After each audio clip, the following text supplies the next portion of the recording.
3-4 घण्टामा सिद्धनी भने टाइम पो लाग्छ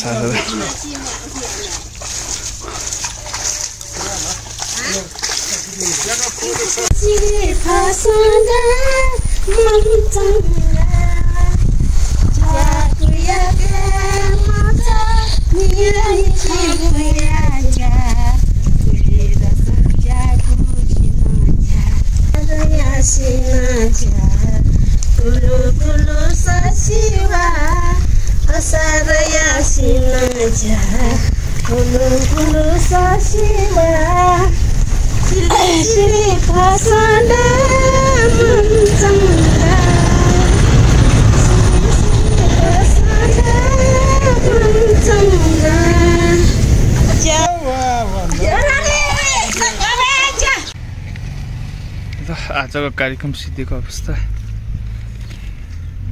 दुईजनाले ढ्याङ ढ्याङ रोपे सिधाइसक्नु होला हाम्रा माहरूले